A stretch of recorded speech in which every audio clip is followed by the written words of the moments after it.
So this is G485 homework booklet question 1. Welcome to G485. So we've got a circuit with some parallel plates and we've got a separation and a PD. So straight away I'm thinking we're going to be working out electric field strength. So now I've got the information from that and we've got an electron going, we've got not an electron, we've got electrons going between plate A and B. So what's the question asking us to do? Calculate the force on the electron. So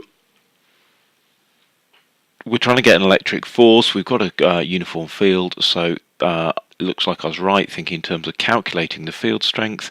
I've got the separation, I've got the PD between them, so simply E is V upon D, 2400, the PD between the plates, 9.4 times 10 to the minus 3, the separation of the plates, and we've gone through there to an answer.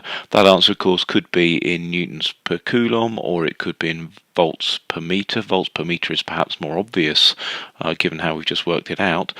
But what I want to do is to calculate the force. So actually thinking newtons per coulomb is perhaps easier, because that helps me remember to get to forces EQ, the field strength multiplied by the charge. So there's that value of the field strength multiplied by the charge on the electron from the formula booklet. And we get to a force of 4.09 times 10 to the minus 14. So what's the gain in kinetic energy going to be as it goes across? There are in fact two ways we can think about this. We can think about the kinetic energy it ends up with being equal to the electrical work as we take a charge Q across a PdV. That's straight G482 work. So if I take the charge of the electron multiplied by the PD, I get the kinetic energy. Perhaps more obviously, following from what we've just done, would be actually to take the force that we just calculated, multiplied by the distance, work out the work done by the electrical force that way, which would then be equal to the kinetic energy. Doesn't really matter, so you can either think of it in electrical terms or in mechanical terms. You're going to end up with the same number because the force is the charge times the PD.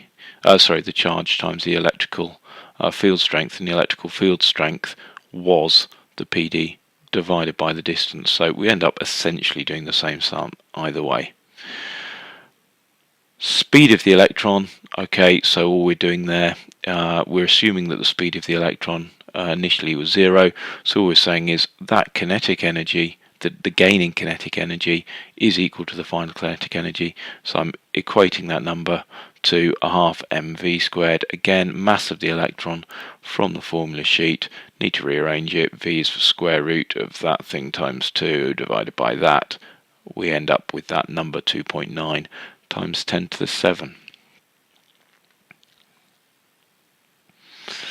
Then finally, the separation between the plates is doubled, but the PD's kept the same. You're asked to explain what would happen to the answer to A part 2. So A part 2 was the gain in kinetic energy as it travels from A to B.